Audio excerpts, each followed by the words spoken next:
Title: The Mischievous Dog and the Bell. In a quiet town, filled with narrow streets and friendly homes, there lived a dog who was known by everyone, but not for good reasons. He was strong, loud, and full of mischief.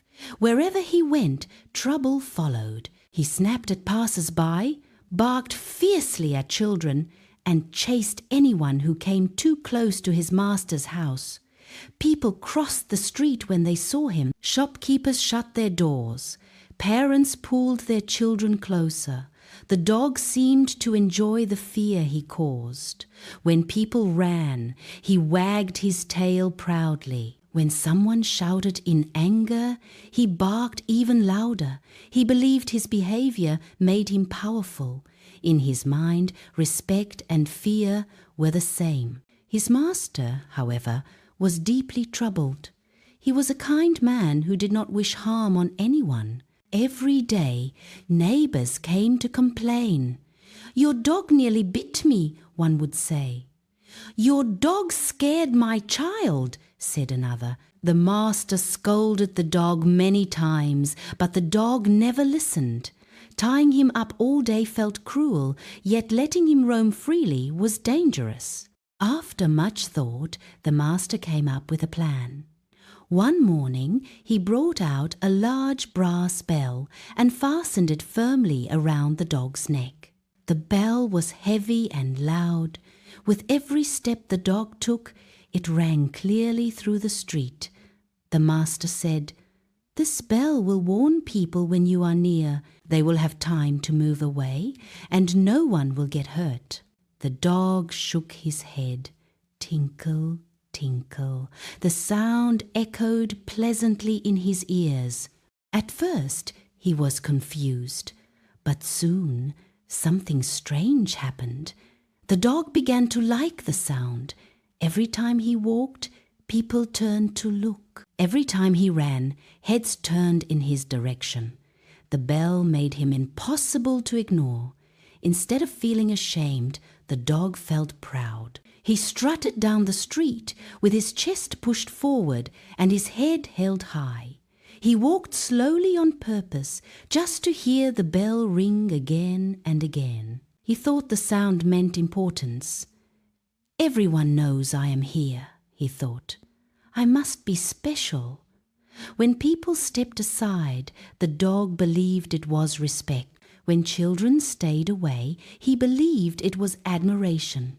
He did not understand that the bell was not praise, it was protection for others. Day after day, the dog walked proudly, letting the bell announce his presence. He began to believe the bell was a reward for his strength and boldness.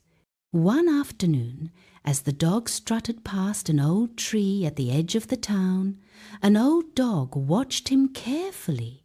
This old dog had grey fur, tired eyes, and a calm expression. He had lived many years and had learned many lessons. The old dog called out, "Young one, why do you walk so proudly?" The mischievous dog stopped and smiled. "Can't you hear my bell?" he said. "Everyone hears me coming." "It shows how important I am." The old dog slowly stood up and walked closer. "You misunderstand," he said gently.